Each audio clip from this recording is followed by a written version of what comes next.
Hello and welcome to our November 2024 Tully Textiles session. This month I thought we'd have a go at making some ribbon rosettes. So for anyone who's new to Tully Textiles, it's a monthly session from Tully House Museum and Art Gallery, and it's run by myself. I'm Helen of Delicate Stitches, and each month I make a video showing you a textile technique or practice or something like that.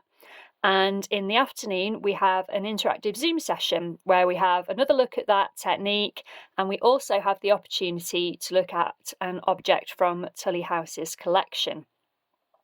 If you're interested in joining our Zoom session, then if you're watching this video when it first comes out, it'll be this afternoon. If you're watching it later, then it's a monthly session, normally the second Sunday of the month, and you can find out more information on my Facebook page or via Tully House's socials or website. Okay, so let's crack on and have a look at the materials that we're going to need for this technique. So, as you would guess from making a ribbon rosette, you're going to need some ribbon. And you're going to need about 1 metre. You probably won't need a full metre, so if you've got a bit that's a bit shorter, that's fine, but 1 metre is a good place to start. And ideally, you want a ribbon that isn't too wide. So this one is about 1.5 centimetres. So 1.5 centimetres to 2 centimetres is ideal. If you have a thicker ribbon, it gets a bit more complicated, which I'll show you when we get on to that. And you want a ribbon that's fairly stable. So this is a satin ribbon, and you can see I've got quite a lot of it. Somebody gave me this and it's really cool because it's got tape measure printed on it. But you don't have to have a printed ribbon, you can do it with plain ribbon. But you want something fairly stable. So I've also made some with this cotton ribbon. And again, that's about 1.5 centimetres, just over. It's probably about 1.8 mil, 1 centimetre, 8 millimetres, something like that. You can also make these with old tape measures, and they look quite cool. So after a while, tape measures do stretch a little bit, so they might not be totally accurate, or like this one, they might get very frayed. So they're not necessarily a lot of use as a tape measure, but you could still use them to make these little rosettes. Now, I'm just going to show you how to make the rosettes today, but what you could do if you wanted to is you could easily sew a brooch back onto the back, and that would make a really nice little bit of jewellery, or you could use them on presents, gift tags, whatever you fancy. So we need ribbon, we need needle and thread, just a normal sewing needle and normal sewing cotton. You don't need a very long bit, this just happens to be the bit that I've got, but you do want to pop a knot in the end of your sewing thread. That will become apparent why shortly. And then if you want to, you can sew a little button into the middle of your rosette. So if you've got any buttons lying around, you could have a little button. And as I say, if you want to sew a brooch back on, you can. So like most of the things that I demonstrate, this is definitely more of an art than a science. So I'm going to talk you through the process and we'll see how we get on. So I'm just going to move these bits to the side for now and concentrate on my piece of ribbon. So one decision you need to make is if you've got a printed ribbon that's only got decoration on one side, you need to decide which bit you want to be most prominent. So these are both made from the same ribbon. They're both made from this cotton tape. And you can see on this one, mostly the back of the ribbon is visible and you can just see the pattern kind of peeping through and in the little tail. Whereas on this side, I've got the design side showing more. So if you want the design side to show, then you kind of want to start with it facing backwards, so working on the back side. So again, on this one, I've started with it with the design forward, and you're kind of seeing the back, but I've made the loops a little bit bigger so that you can see the design. Hopefully this will make more sense when I start making this. Bear with me. So having decided which way you're going to face, it doesn't matter which way, but you do need to be consistent, then we're going to start by making our loop. So I'm going to leave a little bit of a tail, which is this bit on the rosette. If you don't like that bit at the end, you can sew it under and cut it off, but keep it free for while you're working. And we're going to start by making a little loop. So what I'm doing is I'm folding it over itself, and I'm kind of making sure that I've always got this printed side facing me. So I'm making a little loop, and that's going to be the little points of my rosette.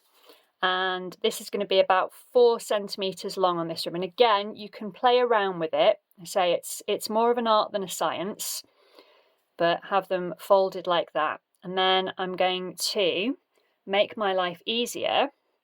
Once I've got my first loop, I'm going to take my needle and thread with the knot in the end, and I'm just going to come up through the middle like that and back through just to hold it in place. And then I'm going to carry on making these little loops, and this is going to be the outside of my rosette. So again, to make it easier for me, I'm just twisting it round. So I'm making another loop. So I'm crossing it over itself and keeping the printed sides lying side by side and making this little loop here and making sure that it's about the same size as this other one. So once I'm happy with that, I'm going to again put a little stitch through the middle like that and twizzle round to do the next one. So making another loop, and you can see that I'm always crossing over the top, so I'm taking my ribbon round and always crossing at the center point to make these little loops. Again, making sure it's the same size as the other ones, coming up with my needle and thread, just taking a small stitch just to secure it. You don't have to do a stitch in between, but particularly with a silky ribbon like this, it's a good idea, because what can happen otherwise is that it all kind of slides and jumps out of your hands. So again, I'm going to make my next little loop. And the number of loops you make will depend on the ribbon you're using and the size of your loop. So again, this is where it being more of an art than a science comes in. So at the moment I've got 4 loops and it's starting to fill out nicely, but it's going to need a few more. So I'm making these loops like this, crossing over at the centre, and you can see now that I've got 5 starting to get that nice shape. Generally, the thinner your ribbon, the more loops you will need to get a nice full rosette. The thicker your ribbon, the fewer loops you will need. Less loops, fewer loops. I'm sure that somebody will be able to correct me on that. There we go. So I've got another one there. So I think I did 7 loops last time I did it with this ribbon, and I think it's going to be 7 again, because what we're aiming for is sort of a nice rounded shape. So I want a nice full rosette. So I've got 1, 2, 3, 4, 5, 6. Yeah, I think one more. And that will give us kind of that nice full rosette shape. So I'm just going to pop that stitch in, and before I do the next stage, I'm just going to show you a couple of things with the other examples. So those stitches are just holding it in place really while we're working. So if you have a thicker ribbon, this one is 1, 2, 3, 4, 5, so that's also 7, that's okay. If you have a very thick ribbon, you might only be able to get 5 points to your rosette, and it kind of makes more of a star. It's also quite awkward to work with. So I did this one with ribbon, and this ribbon was about 3 centimetres wide. It was quite a wide ribbon. So I do like it, but it's not quite as rosette-y as the others. Not the artist, as in rosette-like. And again, if you've got kind of a firmer cotton ribbon, you can see I've got more pointy bits on this, whereas because this is a satin ribbon, it's got a bit more bounce. So if you've got some different ribbons, it's worth just having a little play with them and seeing what effect you like. And again, I mentioned the vintage tape measure. Again, doing it with this will give you a slightly different look again. And they're quite nice to work with. Because they're double-sided, you get a slightly different design. So if I just quickly loop a couple of bits together, so you can see when I was doing the previous one, I was putting a stitch in each time, and you can see how that would be useful as you go, because they want to slide out of place a bit. So if you just do the stitch in between each loop, it makes life a bit easier for you. So as usual, I have digressed. So we'll go back to what we were doing. So we've made our outside loops. This one has 7, but as I say, you might find, depending on the ribbon you're using, you have less than 7 loops. That's fine, that's not a problem. We're going to do another circle of loops, this time on the inside. So we're going to use the same technique. We're going to keep going, keeping it side by side, but crossing over at the middle. We're just going to make it a little bit shorter, which means we get a slightly pointier little loop. And again, I'm going to do a little stitch each time just to keep everything in position. Again, particularly if you're using quite a slip slidey kind of ribbon, it's much easier to work if you just do those little stitches each time. It's not essential, but it's helpful. So I've just got my thread caught round that little tail there, so I'm just going to uncatch it. There we go. Before I go back through. Apparently I'm not. Let's try that again. There we are. See, I could edit all this out the video, but I'm probably going to leave it in because I think it's always quite reassuring to see that, you know, everybody makes mistakes. It's not a problem. There we go. And what you'll find is you should need fewer loops on the inner rosette, than you did from the outer. So we had 7 on the outside. I'm probably going to need 4 or 5 on this inner row. So this is the 3rd. But I very much just do it by eye. It's very much what kind of looks right at the time. So that's starting to fill up quite nicely. Maybe we'll get another one in. Let's stitch this one down and see.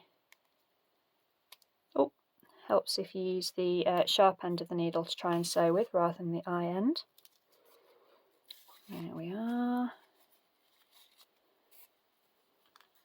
Okay, so yeah, I think we'll get one more of these smaller ones in. And again, I'm just going to pop my little stitch through the centre to hold everything in place. And so what you'll probably be left with is kind of a slightly random bit of ribbon in the middle. So it's now up to you what you do with it. What you can do is you can trim it sort of to a fairly long length. So I'm leaving, what, about 3 or 4 centimetres there.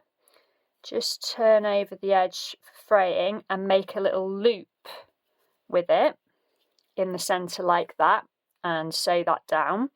Or you can do like I've done on this one and you can fold that right the way in so that that raw edge is encased. Pop a stitch through like that. I'm going to put the stitch through because I want to put a button in this one. But so you can just sew the loop of ribbon. You don't have to add a button. I just think any opportunity to use buttons from my stash is a good opportunity. And so once you've got that down, you can then decide what you think would look good in the middle. I quite like this slightly zebra-y one. Do I like it nestled or do I like it on top? I think I like it on top, or maybe I just want a plain one. So again, you can play around and decide what look you like. After all that, I'm going to go for the plain one. And again, that's just a question of sewing the button on as you would normally. Because this is quite a fine ribbon, it's quite easy to get through all these layers with a nice sharp needle. If you're using a much thicker ribbon, you might find it difficult to get through all these layers. So in that case, you might want to think about doing the little loop of ribbon in the middle rather than a button. You might not. It's entirely up to you. There we go. So we're definitely getting there with this now. So I'm just making sure that my button is nicely secured. I'm not really worrying too much about my stitching on the back. I'll show you the back in a moment, because whatever I use this for, I'm almost certainly going to cover the back. So I will probably sew a brooch back on and use it as a bit of jewellery, but even if I use it to decorate something else, chances are that bit's going to be covered up. So the stitching isn't the neatest on the back, that's okay, I'm not that bothered. I could probably, if I had a brooch pin to hand, I could use this thread to sew it on, but I haven't, so I'm just going to do a few stitches to secure. There we go. And again, this hanging bit I quite like. If it's too long, you can trim it down. So maybe we'll trim this one a little bit closer. There we go, so just make that a bit shorter. I quite like that as it is. If you don't like it, then you can either fold it back like that as an extra loop, or if you want to get rid of it entirely, you can snip it off there, fold the raw edge under, and again, just a couple of stitches to hide it away, and you'll just have your rosette. Once you've made your rosette, if you need to, you can just sort of gently rearrange any of the points. But again, it's a handmade thing. Let's not get too hung up on things being point perfect and just have a play around with it. So, as always, have a go, have fun. Let me know how you get on in the comments, and if you've got any suggestions for any future Tully Textile sessions, or if you'd like to be added to the mailing list, then just get in touch and let me know. But until then, happy stitching, and I'll see you next time.